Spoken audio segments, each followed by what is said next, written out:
자, 지금부터 살펴볼 작품은 10일간 박태준의 소설가 구보씨의 1일입니다. 이 작품은 굉장히 중요한 작품이라 모의고사에도 몇 번 출제됐었고 우리가 계속 수능 대비 시험을 하면서 몇 번 다뤄봤던 작품일 거예요. 그러니까 우리가 이제 읽었던 내용들도 물론 중요하지만 이제 내신 대비이기 때문에 물론 학습 목표를 살펴봐야겠죠. 자, 학습 목표에 보면 서사 구조와 서술 방식에 주목하여 읽어보자 라고 얘기가 되어 있어요. 서사 구조, 이야기의 구조를 얘기하는 거죠. 소설의 구조, 구성의 3요소 뭐였죠? 그쵸, 인물, 사건, 배경이었죠. 그게 어떤 구조로 이게 짜여져 있는지, 그리고 서술 방식에 주목해야 된대요.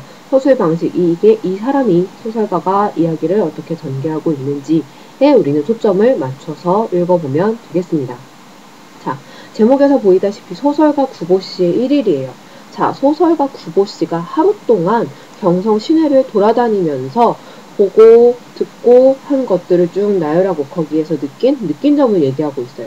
자, 그렇다 보니까 자, 본인의 생각에 초점을 맞춰서 서술이 되고 있겠죠. 그러니까 의식의 흐름 기법으로 서술되어 있다라는 얘기를 우리는 배운 적이 있을 거예요. 이 작품을 한 번이라도 접해본 사람이라면 이 소설이 의식의 흐름 기법으로 서술이 되어 있다라는 얘기를 들어본 적이 있어요. 그리고 우리가 또 하나 기억해야 될 것은 뭐냐면 지금 이 사람이 계속 경성 시내를 돌아다니면서 보고 관찰한 것들을 중심으로 거기에 대한 생각을 서술했다 그랬잖아요. 생각을 서술했으니까 의식의 흐름이고, 그리고 그 전에 경성에 있는 사람들의 모습을 자세하게 관찰했다고 했죠. 그렇게 주인공의 시선으로 현대의 그 사람들의 모습을 관찰한다는 태도를 고현학적 태도라고 해요. 그러니까 이 사람 1930년대 경성의 사람들의 모습을 우리에게 객관적인 시선은 아닐 수도 있지만 어쨌든 이 소설가의 시선으로 우리에게 전달해준다는 점에서 고현학적 태도를 가지고 있다라고 생각하는 것을 기억해 두어야 하겠습니다. 자, 그래서 우리는 이 소설을 배웠을 때 어떻게 배웠었냐면 작가가 자기 자신의 이야기를 다루고 있다라고 배웠어요. 그쵸? 작가가 자기가 돌아다니면서 자기의 생활을 나타내고 있는 거였죠. 자, 그래서 전체 줄거리를 보면 동경 유학까지 다녀온 구보라고 하는 주인공은 동경 유학까지 다녀온 인물이래요. 그러니까 뭐야, 지식인이죠. 근데 직업도 없고 결혼도 하지 않은 26의 소설가인데 어머니의 걱정을 뒤로한 채 집을 나온 구보는 서울 시내를 배회하고 있어요. 되게 할 일 없이 배회하고 있는 것처럼 보이죠. 자, 이 사람 지식인인데 왜 맨날 엄마가 걱정하는데도 직업도 안 가지고 결혼도 안 하고 맨날 배회만 하고 다녀요. 왜 그럴까? 1930년대라고 하는 시대적 배경을 생각해 봐야겠죠. 일제강점기였잖아요. 그쵸? 그러니까 지식인으로서 살아가면서 내가 뭘 할 수 있을지 현실에 대한 불안, 그리고 미래가 되게 좋아질 거라고 하는 전망도 별로 잘 보이지 않는 것 같아요. 미래에 대한 어두운 생각, 이런 것들을 가지고 있는 인물이라고 볼 수가 있겠죠. 자, 그러면서 거리의 풍경이나 사람들의 모습을 관찰하고, 이거 고현학적 태도라고 방금 설명했어요. 그쵸? 그리고 그때마다 떠오르는 자신의 감정과 생각, 그리고 그것들과의 연결된 과거의 경험을 회상한다. 그러니까 이런 것들을 어떻게 의식의 흐름 기법으로 서술하고 있는 거죠. 자, 그러면서 다방에서 사람들의 모습을 보다가 고독을 느끼고 친구를 찾아가기도 하고, 도시의 풍속도를 살피기 위해서 사람들이 모인 곳을 찾아가기도 하고, 또 밤이 되자 벗과 함께 시름을 들기 위해 술집으로도 가고, 거기서 어떻게 사람들은 다 정신병자이지 않는가 라는 생각이 들기도 하고, 술집 여자랑 좀 놀아보기도 하고, 그러나 새벽 2시 다시 집으로 돌아갈 시간이 되자 정상적인 생활을 해야 되겠다 다짐을 하고 벗과 헤어지고 집으로 돌아왔죠. 이야기 잠깐 다시 보면 집에서 출발해서 거리를 돌아다니다가 다시 집으로 돌아왔죠. 그러니까 하루 동안을 돌아다니면서 다시 자기가 왔던 곳으로 돌아가기 때문에 원점, 회귀형, 여로, 구조로 서술이 되어 있다는 점도 알 수가 있죠. 자, 그러니까 아까 우리 학습 목표에서 두 가지 봐야 된다고 했잖아요. 서사 구조, 무슨 구조? 그쵸. 원점, 회귀형, 여러 구조. 그러면서 서술 방식, 의식의 흐름 기법, 그리고 고현학적 태도를 가지고 있다.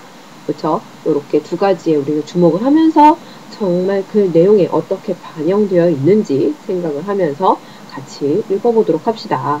자, 조그만 이렇게 굵은 글씨로 소제목이 되어 있어요. 한 개의 기쁨을 찾아. 자, 근데 이 소제목이 밑에 있는 내용이랑 연결되고 있죠. 조그만 한 개의 기쁨을 찾아 구보는 남대문을 안에서 밖으로 나가보기도 한다. 이 사람 지금 어디 있어요? 그쵸? 남대문 안에 있어요. 옛날에는 남대문 안에 여기 있었대. 자, 그래서 나가보기로 한다. 그러나 그곳에는 불어드는 바람도 없이 양옆에 웅숭구리고 앉아있는 서너 명의 지게꾼들의 모양이 맥없어 보이고, 구보는 그걸 보면서 뭘 느껴? 그쵸, 고독을 느끼고 사람들이 있는 곳으로, 움직이는 사람들이 있는 곳으로 가고 싶다 생각을 하고 문득 눈앞에 뭐가 있어요? 경성역이 있는 거지. 그치? 그래서 그걸 보면서 무슨 생각을 해? 아, 그곳에는 인생이 있을 거다. 이 낡은 서울의 호흡과 감정이 있을 거다. 도해지의 소설가는 모름지기 이 도해의 항구와 친하여야 한다. 이런 생각을 하고 경성역을 향해 가고 있죠. 자, 근데 도해의 소설가는 모름지기 이 도해의 항구와 친하여야 한다. 도해의 소설가는 다름 아닌 바로 누구? 구보씨 자기 자신을 얘기하고 있고, 도해의 항구, 도시에 있는 항구, 항구라고 하는 것은 외부 세계랑 연결해주는 데잖아. 그러니까 바로 어디? 그쵸? 경성역이 바로 항구가 되겠죠. 그러니까 사람들이 많이 몰려있는 이 경성역에 가서 사람들을 다 관찰하면 아, 소설을 쓸 수 있을 만한 소재거리가 있을지도 모르겠구나 하고서는 갈까 하고서는 그러나 이런 직업의식은, 소설가로서의 직업의식은 어떻든 상관없음. 다만 고독을 군중 속에서 피할 수 있으면 좋겠다 하고선 경성역으로 갔는데, 그러나 고독은 오히려 그곳에 있었대요.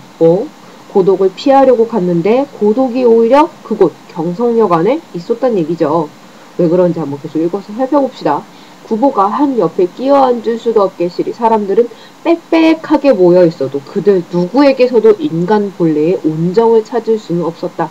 이런 걸 왜 군중 속의 고독이라고 하잖아. 사람들이 여러 명이고 굉장히 많지만 정이 있고, 그쵸?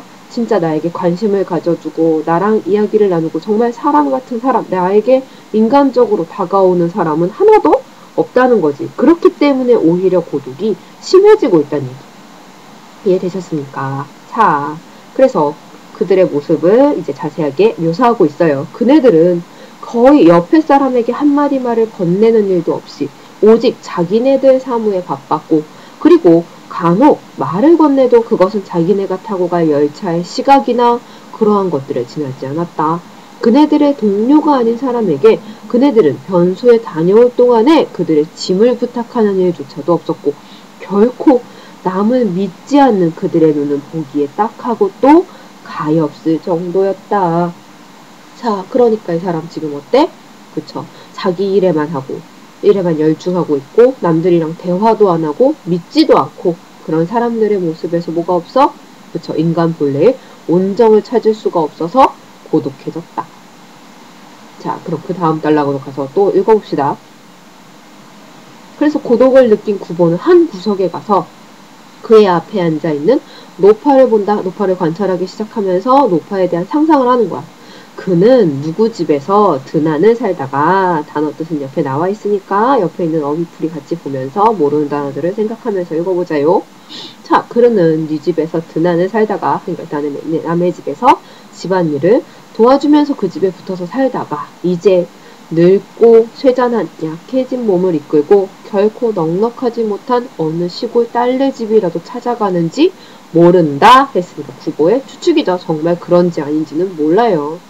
이미 굳어버린 그의 안면 근육은 어떠한 다양한 일에도 펴질 턱이 없고, 그리고 그의 몽롱한 두 눈은 그의 딸의 그지없는 효양을 가지고도 감동시킬 수 없을지 모른다.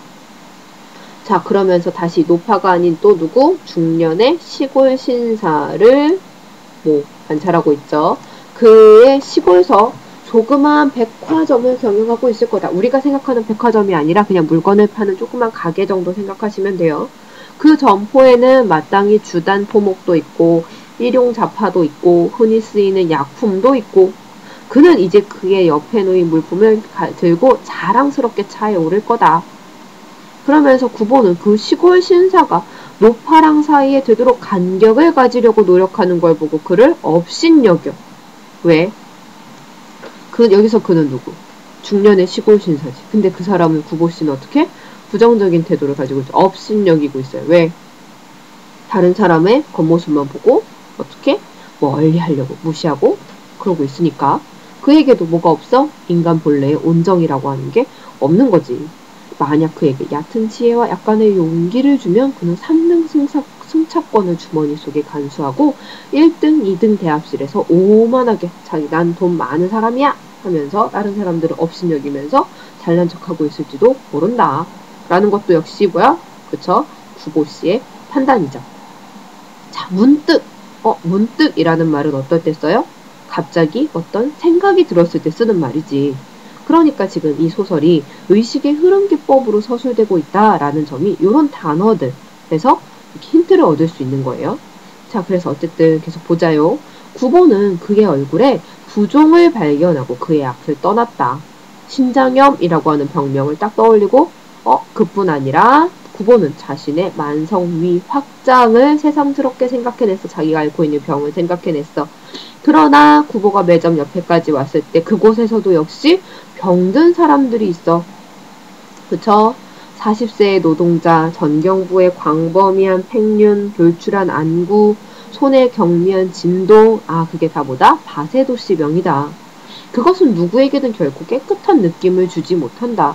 그의 좌우에는 좌석이 비어있어도 사람들은 그곳에 앉으려고 들지 않고 거기다가 멀리 떨어져 앉아있던 젊은 아낙네가 복숭아를 떨어뜨렸어도 그 사람 근처에 가기가 싫어서 죽지 않을 정도지. 자, 이 사람은 신체적으로도 병이 들었지, 그치? 그리고 거기에 가까이 가지 않으려고 하는 사람들, 그리고 복숭아를 집기를 단념하기까지 하는 젊은 아낙네, 다들 어때? 아까 얘기한 것처럼 인간 본래의 온정이라는 게 없는 거지. 인간성이라고 하는 게 없는 거지. 그러니까 어때? 신체적인 병뿐만 아니라 정신적으로도 어때? 병자와도 같지 않을까라는 생각이 뭐야? 구보씨가 가지고 있는 거지. 이해됐어요?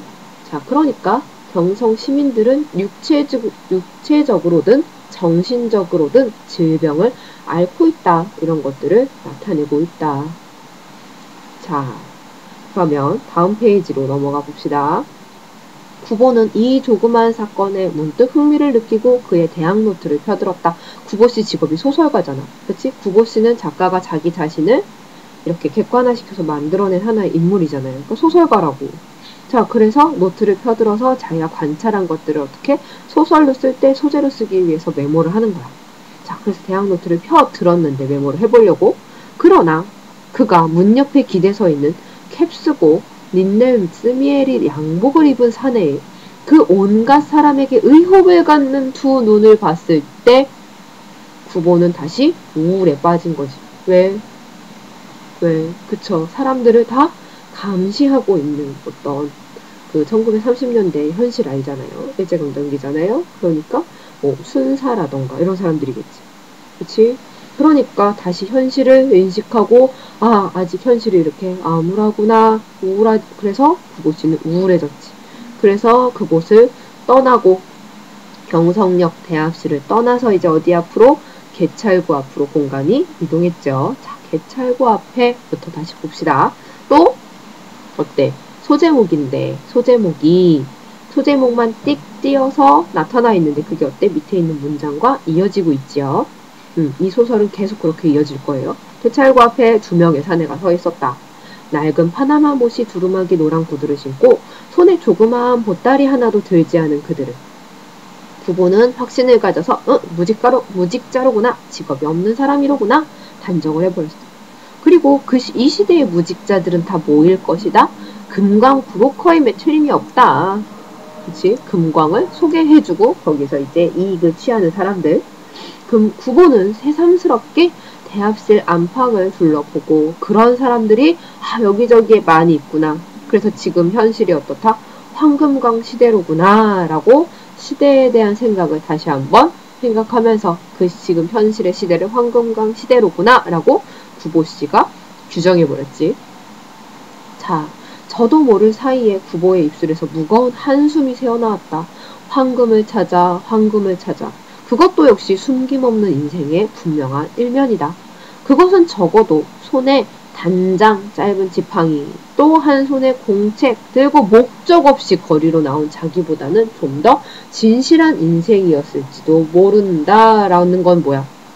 그러니까 이 사람들은 무직자 직업이 없는 사람들이고 그치? 다 금광부럽고 금이라고 하는 헛된 꿈을 쫓고 있기는 하지. 허황된 꿈이 있어. 하지만 허황됐을지라도 이 사람들은 어때?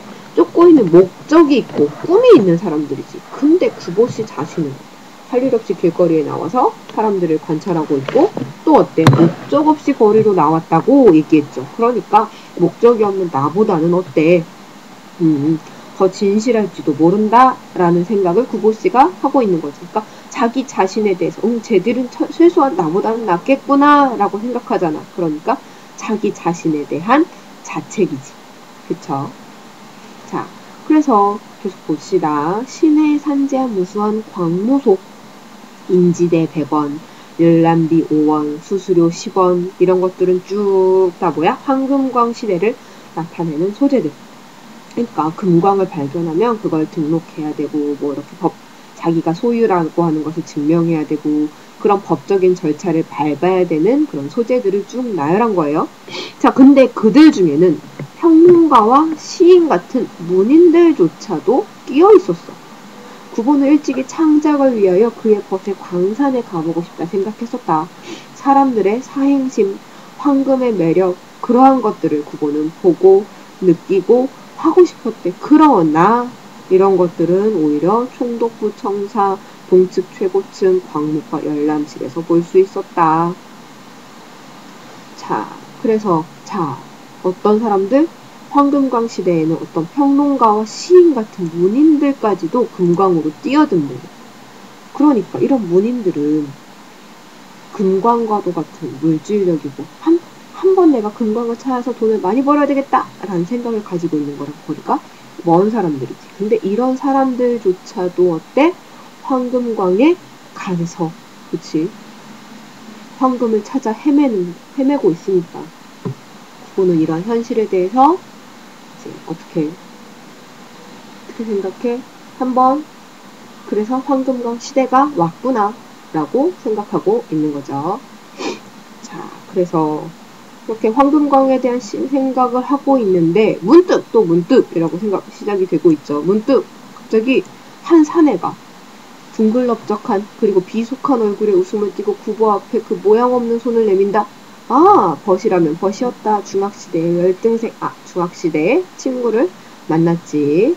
그래서 약간 웃음에 가까운 표정을 지어 보이고 단장된 손을 그대로 내밀어서 그의 손을 엉성하게 잡아서 이거 얼마만이야? 어디 가나? 자네는 이렇게 해서 대화를 나누고 있는데 그 대화를 나누고 있는 상황보다도 뭐에 대해서 서술하고 있어요? 구보의 생각. 그쵸? 대화는 따옴표 없이 이렇게 쭉 제시하고 구보의 생각에 초점을 맞춰서 구보가 이 상황에서 어떤 생각을 하고 있는지를 서술하고 있어요. 왜? 의식의 흐름 기법. 그치? 구보의 생각을 드러내는데 초점을 맞춰져 있는 소설이니까. 구보는 친하지 않는 사람한테 자네 소리를 들으면 언제나 그렇게 했다. 헤라는 오히려 나았대. 그 사내는 주머니에서 금시계를 꺼내보고 그 다음에 구보의 얼굴을 쳐다보면서 차라도 안 먹으려나 했고 그러면서 구보가 그 친구에 대한 정보를 떠올리는 거죠. 아, 제가 전당포트 둘째 아들이었구나. 아, 쟤랑 차를 마시기는 싫은데 그러나 구실을 지어서 그 호의를 거절할 수 있을 정도로 용감하지 못해서 또 따라가는 거지. 그치? 자, 그러면서 구보는 자기 뒤를 따라오는 여성을 보고 그는 한번 흘끗 보기에도 한 사내의 애인된 티가 있어서 어느 틈엔가 이런 자도 연애를 하는 시대가 왔나? 새삼스럽게 그 친구의 얼굴이 천하게 보이는 거야. 그 얼굴을 쳐다보았다. 그러다가 시인조차 황금광으로 나서는 때로구나. 그치? 그러니까 어때? 시인조차 황금광으로 나설 정도로 어때? 황금 만능주의에 물들어 있는 현실을 뭐하고 있음? 비판하고 있다는 거지요. 자, 그래서 이제 그런 생각을 하고 있는 와중에 찻집에 들어가서 이제 주문을 해야 되는 거죠. 의자에 앉았어. 주문을 들으러 온 소녀에게 나는 가룻비스 옆에 나와있죠. 음료수 이름이에요. 그리고 구보를 향하여 자네도 그걸로 하지. 그러나 구보는 거의 황급하게 고개를 흔들고 나는 홍차나 커피로 하지. 음료 칼피스를 구보는 좋아하지 않는데. 왜? 그것은 뭔가 희뿌옇게 생긴 밀키스랑 되게 비슷해 맛이. 그것은 외설한 색채를 갖는다. 또 그 맛은 결코 그의 미각에 맞지 않았다.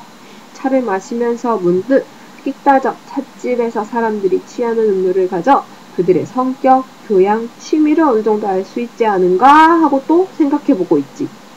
그리고 그것은 동시에 그네들의 그때그때의 기분조차 표현하고 있을 거다.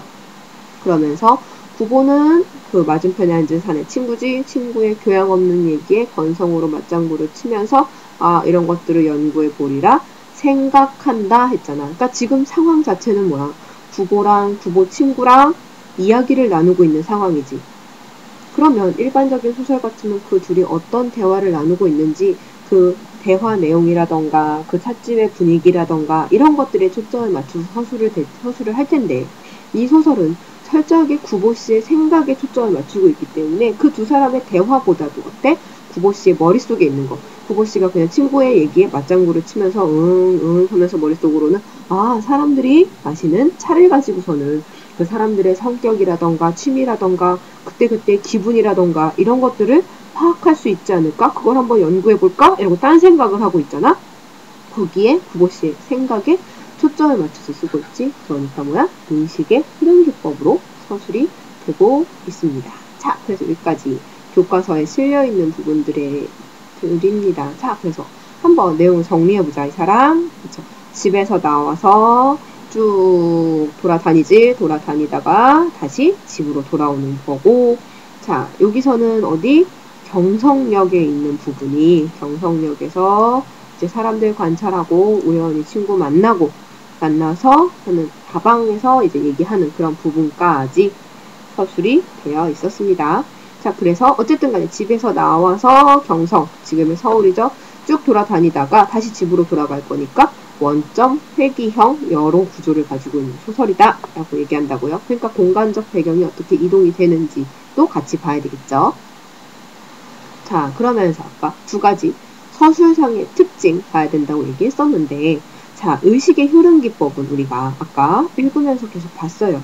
근데 몽타주 기법이라고 하는 것도 있대요. 몽타주 기법이라고 하는 건 우리가 시나리오를 배울 때 한번 들어봤던 시나리오 용어인데, 보면은 몽타주란 원래 조립하는 것을 의미하는 프랑스어로 쉽게 말해 한 시점 동안 여러 곳의 상황을 동시에 겹쳐서 기술하는 기법으로 영화 같은 다양한 예술에 걸쳐서 사용되고 있다. 그러니까 구보가 앉아서 이제 그 노파를 관찰하면서 그 노파의 내력이라던가, 그쵸? 중년의 시골 신사라던가 이런 사람들의 내력을 쭉 생각해보잖아. 그거는 뭐야?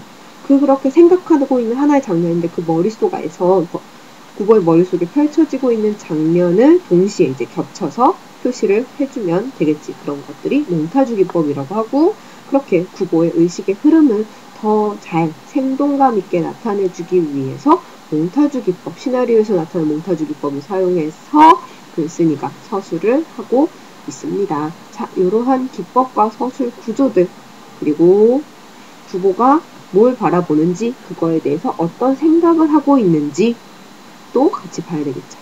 자, 그러면서 아까 얘기했지, 처음에 시작할 때 현대적 삶을 따라다니면서 그 삶의 모습을 기록하고 그 삶의 의미와 그것을 지배하는 질서를 발견한다. 1930년대 경성의 모습, 그러면서 사람들이 육체적, 정신적으로 어떤 질병을 앓고 있는 것으로 보이는 힘겨운 상황, 그리고 서정 시인까지 황금광으로 나서는 황금광의 시대 같은 것들이 잘 나타나 있지. 그쵸? 그런 것들을 잘 쓰고 있었으니까 어때? 이 소설은 고현학적 태도를 가지고 우리에게 1930년대 현실을 전달해주고 있다. 그렇기 때문에 우리의 문학사에서 의미를 갖는 작품이구나 라는 것도 같이 기억하면 좋겠습니다. 자, 이렇게 중요한 부분들에 초점을 맞춰서 다시 한번 잘 읽어보시고요. 그리고 문제를 풀어보도록 합시다.